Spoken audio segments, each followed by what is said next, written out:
Hey everybody, it's Kevin, it's Thea, it's Jaron, and this is the Pharmacy Rebrand Show. And we're super excited to follow up. We had Dan Buffington. Thank you, Dan, for an awesome episode this last week, covering a lot of things related to cash payment, MTM, and CPT codes. The one thing that we didn't get a chance to get to because we had just a very full episode is really the incident to billing space and how pharmacists really have a ton of value. We need to look at it from that angle as well. And so I've got two of the foremost experts in that space with me today. And I look forward to you guys listening in. Any questions, any commentary, any insights, always feel free to participate and we'll get rolling right after this.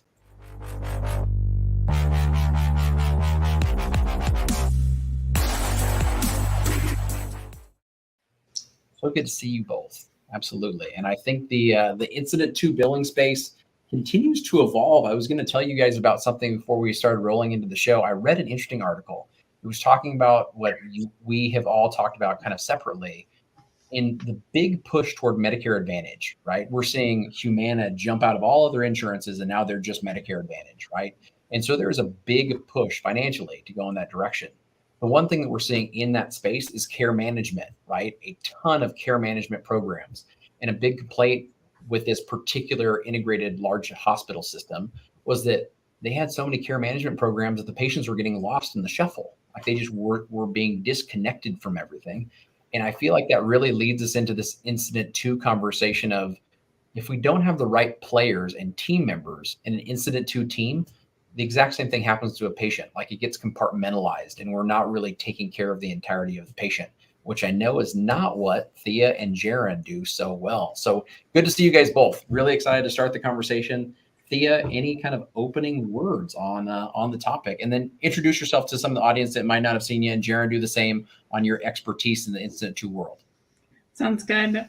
Thanks for having me on this show. I'm usually on a show at 3:30 on Thursdays, but I got bumped here to talk to Jaron and Kevin both in person. Well, hopefully in person someday, but definitely always a good time to be just showing up for our pharmacy profession.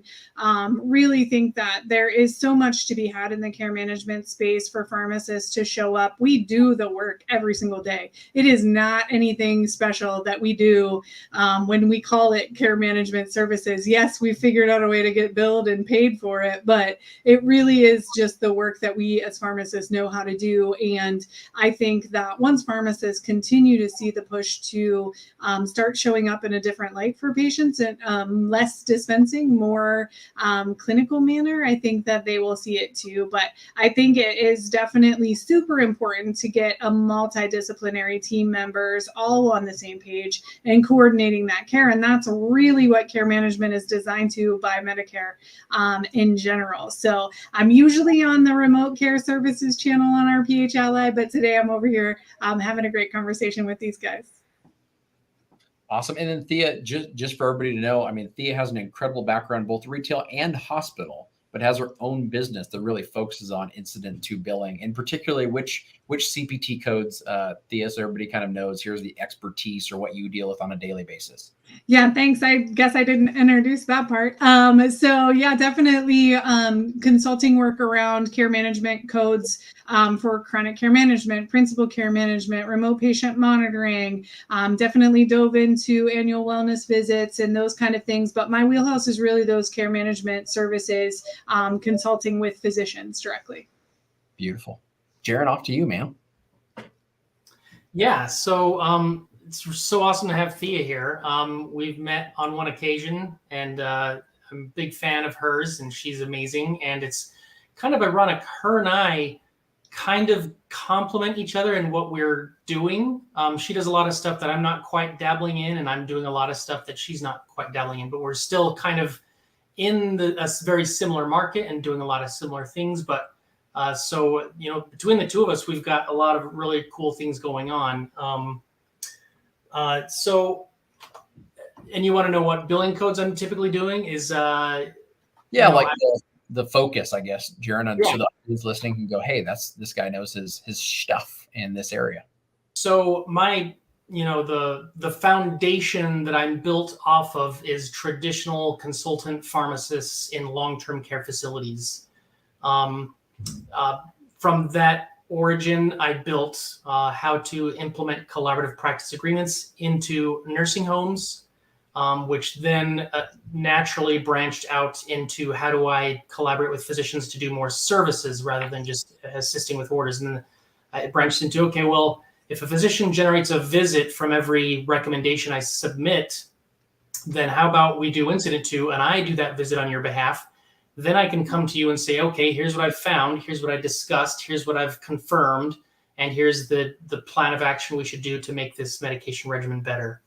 So that's kind of where, and now I'm also branching into CCMs and BHI, which I think has a lot of utility and value in nursing facilities. I've never done PCMs or RPMs yet. That's something and I'm going to start doing annual wellness visits here as well in the near future. I'm also spoke today to a primary care provider in my area, and I'm hoping to start branching into primary care as well. So, amazing.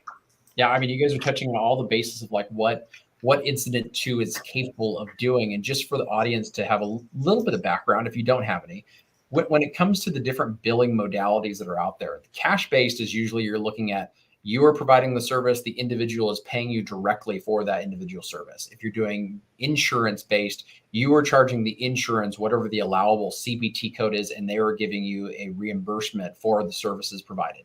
Incident 2 is kind of a quasi in between of two things. One, Incident 2 is an allowance that an insurance will allow another provider to work on behalf of the billing provider. And so for you to be able to get reimbursement, you have to have a contract with that individual provider for them to reimburse you for your services, or potentially just on a salaried type of basis, depending on the individual arrangement. So there's some background on that. Thea, what other things do you feel like folks need to know when they get into this Incident 2 world and understanding are pharmacists actually valued in it? Yeah, I think that when you start showing up for the doctor's office and the patients directly, it shows the value of what pharmacists can do. I think care management and that engagement on a monthly basis really allow for us to take what we know as MTMs and really expound upon those to really help coordinate the care between both the physician office and the patient's home, and gives value between visits, so that the patient has more opportunity to be heard, be seen, and can get the education and understanding that they need to be successful in the healthcare plans that they have in place from the physician's office. So if you think about it, from my perspective anyways, I always elaborate and start with, if you can do an MTM and have a conversation at your pharmacy counter or anywhere with a patient, you can do what we do. It is literally just that. Taking pieces of what we know from medicine and from chronic disease management states. We're the experts in disease management. We're the ones that know when the medication stops working, or they're getting too much, or they're not getting enough, or it's time for a change, or they're having side effects because of metabolism changes because of the age. That's our wheelhouse. So why aren't we showing up to this table and really sharing that between visits, the patient needs more encounters. They need more players at their team to succeed. And that's what these programs really allow us to do. When I get a lot of questions around, well, I'm an ambulatory care pharmacist and I am in an office and they pay me a W-2, but we're not billing anything. And I'm like, what? You're in the place and you're not doing anything? I get all worked up. And then I'm like hot and I'm like, and I'm like, you are in the prime seat to be doing it and you're not doing it, because they just don't know. They don't know the language. They don't know the effort in which a pharmacist can impact the life of a patient, the life of the physician, the quality metrics and behind it, and all of the codes that you need. There's nothing that says any ambulatory pharmacist can't go to Medicare's website and look up the CPT codes. You're in the place to make money. And if Jaron and I can make this a business model to make money, to replace our incomes as pharmacists, yep, you can too. Why are you still not? That's my question. I think that's perfect, Thea. The one thing for folks to recognize too is that having that kind of opportunity is fantastic, because Jaron, you already know this, that one, FTAGs are requiring you as a pharmacist, a PharmD, to do the reviews inside of long-term care settings. But a lot of the things that you're starting to dabble into and get into do not require a pharmacist to be the Incident 2 biller. And so oftentimes that can be one of the biggest hurdles to get through is, why should I choose a pharmacist to do this? Jaron, can you tell us on that side, buddy, on both the FTAG kind of mandated element, like why should you pay me this rate to do it over having someone else do it instead? And inside of these incident 2 settings, why should it be a pharmacist? Why is it worth the ROI? Okay, so, you know, when you look at our profession right now, there is a lot of momentum building up right now. There's a lot of big changes on the horizon. You can feel it. There's a lot of things going on, a lot of people making their voices heard, a lot of people walking away from long-term positions they've had. You know, and in the words of the Beastie Boys, it's time to pass the mic. You know, it's time to pass this on to the next era of our profession and start realizing what we're capable of, make our voices heard, start doing more advocacy. And when you're talking about the FTAGs and the type of impact we make, we have to learn to advocate not only to physicians so to answer your question, I think we are dictated to too often, meaning we allow state surveyors, physicians, nursing homes dictate to us what we should be doing for them. And since they don't understand what our strengths are, that only sells us short.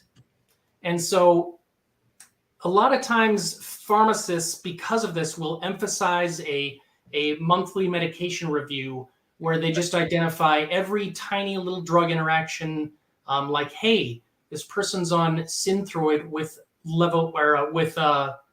ferrous sulfate and it's within 2 hours or whatever. We need to separate them more. And, you know, as important as that potentially is it clinically relevant, or is their TSH, their serum TSH at a stable level? And if we take it consistently the same way every day, it doesn't matter if it's with food or whatever, technically. We just have to be consistent in how we take it every day. Try to be on an empty stomach as far as we can, but if not, you know, separate it the same amount roughly every day. That is what makes us decision makers and useful and helpful, is discerning what is clinically relevant. Because there's a ton of drug interactions that are going to show up in your EHRs, in your dispensing software, and nobody knows how to sift through those faster than us and more effectively and identify what is clinically relevant. And when you think what a physician does, they start with the patient, they look at the diagnoses and they work their way down to treatments and medications. We go in the exact reverse order. So we identify what the medications are, then we look at how that lines up with their conditions, and then identify how that lines up appropriately to the specific patient in their history and their labs and yada yada. So those two perspectives are heavily complementary, and they are synergistic. And just to give you one example, I don't know if I've shared this before in this show, so I hope not. So I'm sorry if I have, but there was one instance where a physician said, patient has a history of stroke, continue aspirin 81 daily. That's great. But by doing so, he overlooked that there was 2 antiplatelets on board. And the person was on aspirin and Plavix, and the max duration after a stroke is about 90 days, and they'd been on it for about 8 months. So I swooped in and I said, oh, well, continue aspirin is appropriate, but not continuing Plavix is also appropriate. And that's not to say the physician did anything wrong. That's a typical thing. They're gonna say stroke. Okay, what's on board? Aspirin. Then they stop searching. They move on. But for me, I start with the medications and work my way up. And as a result, it was a complementary perspective that was beneficial to that physician and to that patient in identifying the appropriateness of their medications. So what we do is powerful and beneficial. I love that you just highlight, like, instead of saying like, here's all the other options for incident 2 billing, like, here's the perfect complement to a physician. Like, here's the way the physician is thinking. Here's the way that a pharmacist is thinking. And this is why it's so well interwoven. That's absolutely perfect. When it comes to you then going into these facilities, you said initially, and I wanted to make sure that you elaborated a little bit more on it. You said sometimes we pigeonhole ourselves basically in saying, we're just going to do monthly reviews. And I remember when I was doing chart reviews at a long-term care and an assisted living facility, a few of them here in Spokane area, the one thing that was quickly expanded is leveraging a pharmacist skill set inside of antimicrobial stewardship and inside of law review and inside of policies and procedures and inside of education. So all of those things continue to expand. They're just like, once they find someone that's decent or good, they want more of them, right? What else can you do for me? So what other things, Jaron, would you say? I mean, I know this is focused on incident to billing, but what other things would you say we can't just pigeonhole ourselves into that monthly review setting? And I know you've done so in corporate incident too. Yeah. So emphasize that we are capable of making assessments and decisions based on the stuff that we have available to make our decisions. So historically, what we do is we identify that they're on levothyroxine with iron, and we say, hey, we need to separate these. In reality, we could write a progress note that says, hey, this person has a drug interaction because they're taking these two items too close. However, they're consistently having a serum TSH within therapeutic levels, and separating these might throw off that balance. So clinically, it makes more sense to just keep it where it is as a consistent day-to-day treatment as they are currently taking it. Same would apply to historically, as you know, psychotropic medications are a huge point of emphasis in nursing facilities. And so what we do historically, they're on an antipsychotic and the diagnosis is dementia. So let's clarify a new diagnosis.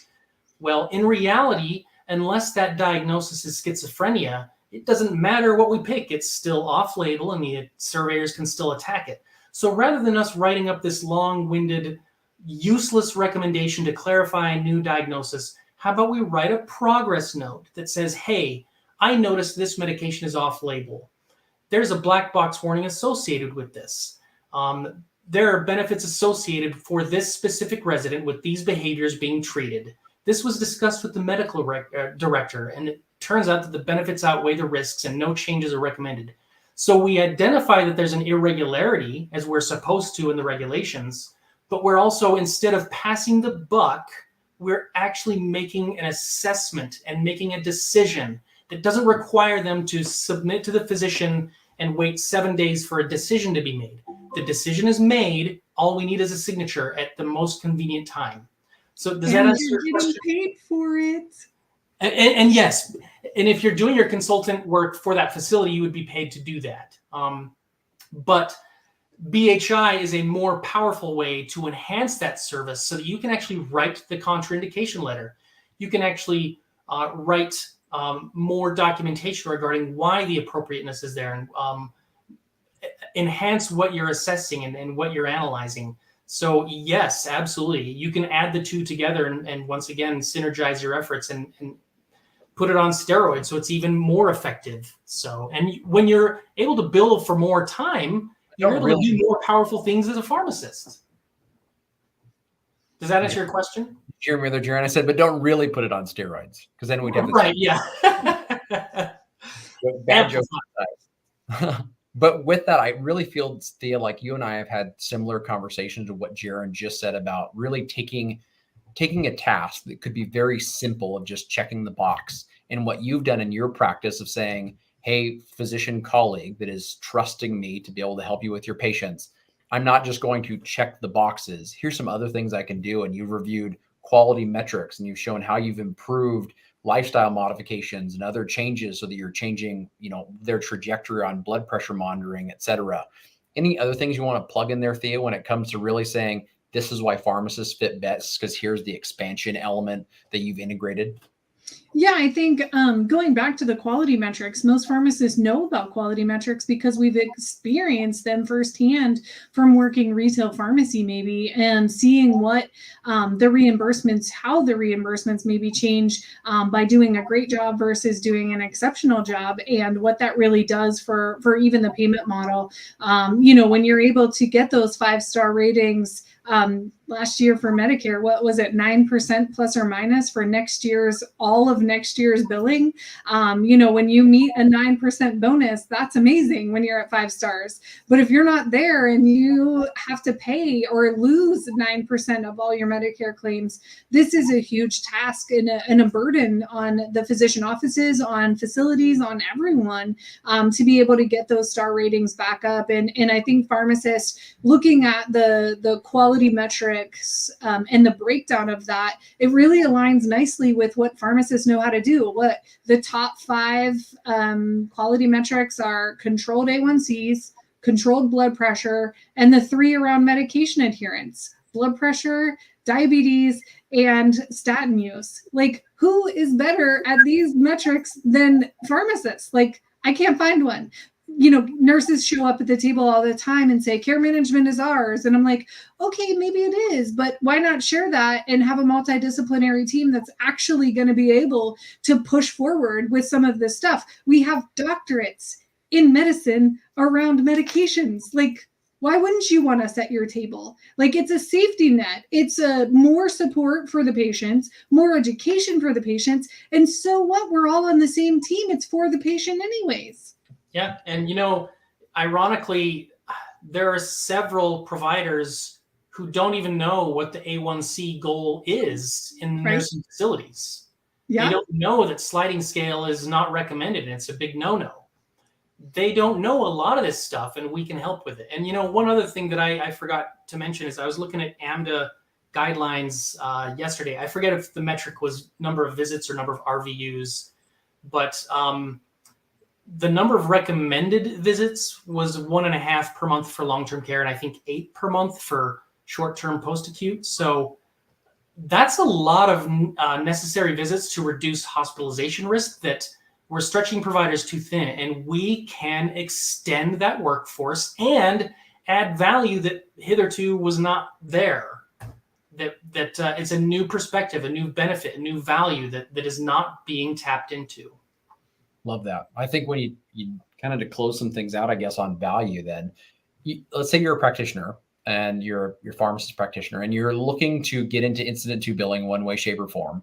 If we're looking at some of the billing guidelines and what the reimbursements are based on Medicare rates, or you're looking at, fulfilling the needs of the long-term care center, there's some very typical, like, okay, you charge $100 per chart or $100 per review, that has been out there for a really long time. I'd love for you guys to challenge, one, that thinking, and two, kind of give a practitioner an idea of, if you were looking at, here's an incident to, we can use RPM, remote physiologic monitoring, or CCM, chronic care management, any of those that we really want to. How should they think about their percentage of reimbursement from the incident to agreement? Like, what is something typical for them to expect? Thea, I'll start with you.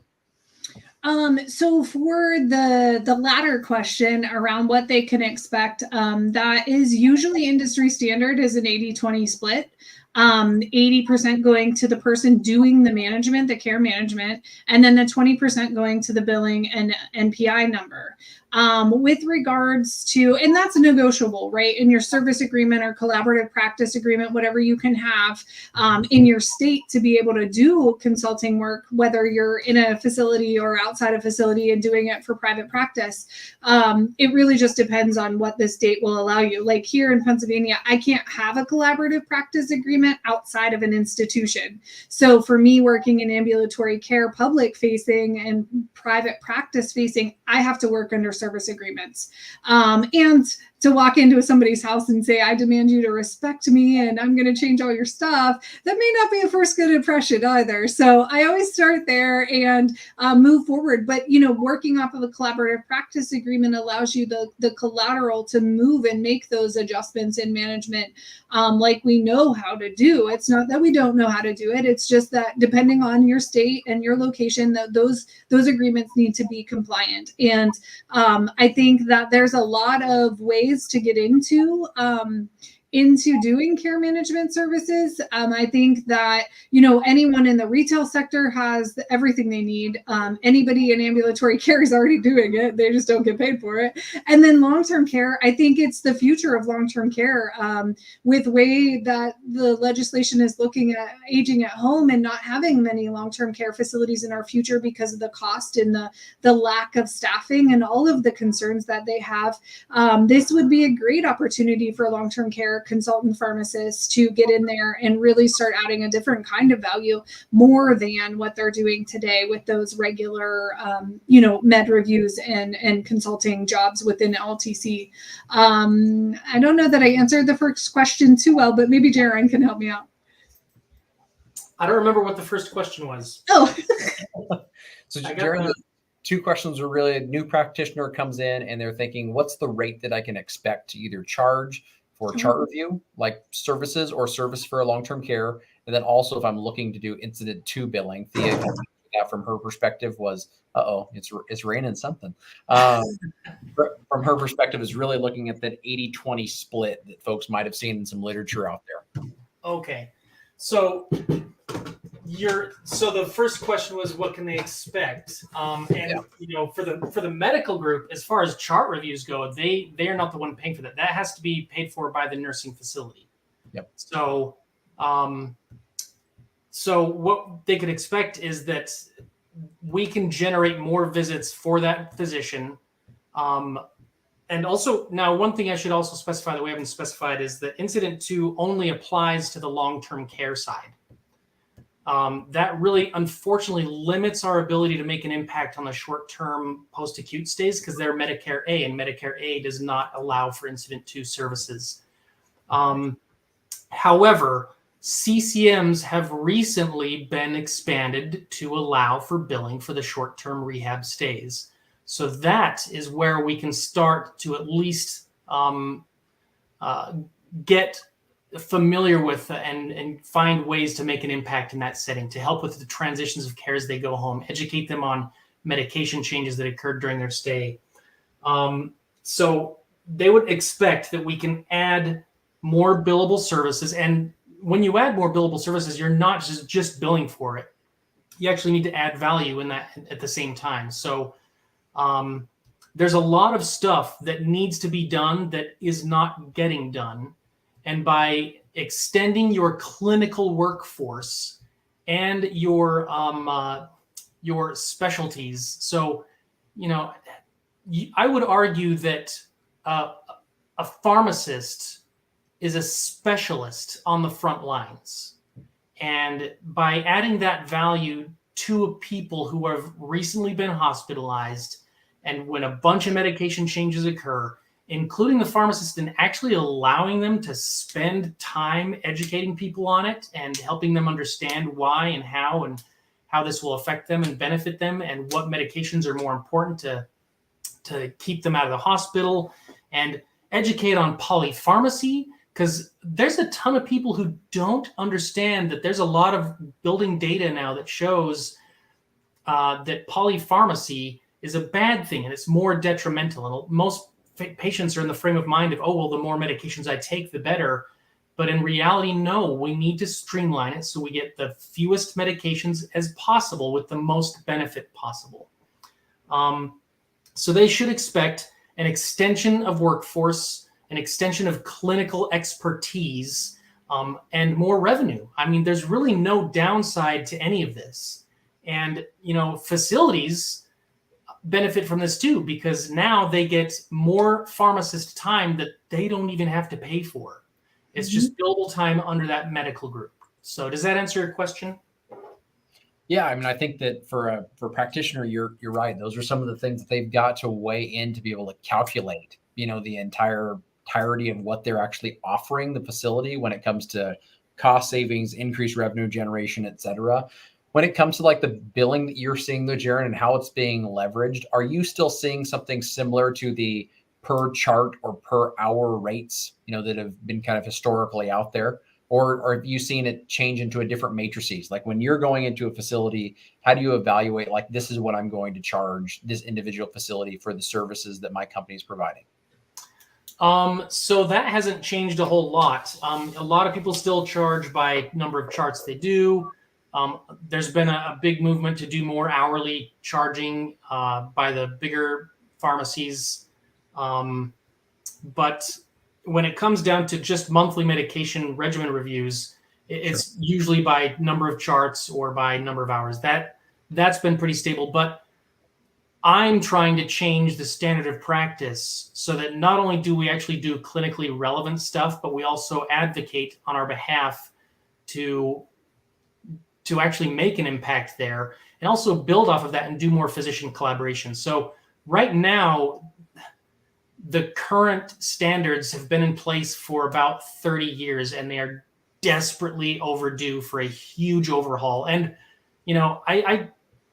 I blow this horn a lot, but I can't emphasize it enough. Like, if the current infrastructure was effective, then we wouldn't have a reported data that says 66% of medication-related adverse events are preventable. Obviously, we as pharmacists are missing the mark desperately, and we need to show that we can make an impact. And it would be so easy to move the needle on that statistic if we care enough and make more effort into it. I love that. Thea, any parting words or other statements about our value in the Incident 2 space?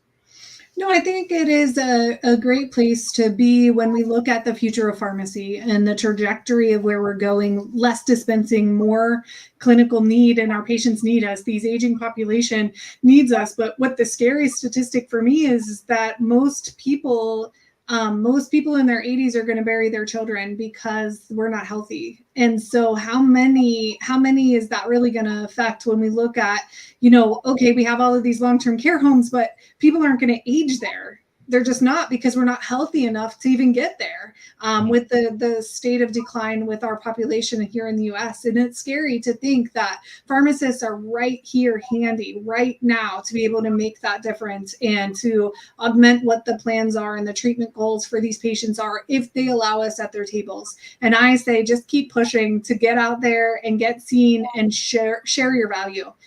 Because we as pharmacists know what to do. We don't need another course. We don't need another piece of education or certificate or anything else. We have the skill we need to be able to get it done. And I think that Jaron is moving the needle in the long-term care space, and I'm super excited to watch his growth, and I'm excited to see him speak again. I believe he's going to be speaking in a couple of weeks here at ASCP's National Conference, and I will be there with bells on, waiting for you to applaud and give you a standing ovation, my friend. Wow. Well, thank you very much. I appreciate that. It is next week. A week from today is when it starts. Mine will be Friday at 4 p.m. And so I assume, Kevin, we're not going to have the show next week because we'll be at the conference. But yeah, so I will be there, and I hope many other people are there as well. If they are not, then they should change their plans to be there. If nothing else, to make scolding and laughing remarks at me while I'm speaking. So I just want to know if you're going to wear the Superman shirt under your coat. I thought you should, because in that realm of the consulting pharmacist world, you showed up like Superman. Wow. Well, that's quite a compliment. But if it helps, I'm definitely willing to go buy a Superman shirt right now and wear it at the conference under my dress shirt. So yeah, we definitely need pictures and do a episode for sure. Well, awesome, guys. Well, thank you both for your time and your insights on Incident 2 billing. Any of you out there, thanks so much for your time and attention. Any questions, shoot them over to Thea, Jaron, and I. We'd love to be able to handle them afterwards. But everyone have a wonderful evening, and we'll talk soon. Thank you.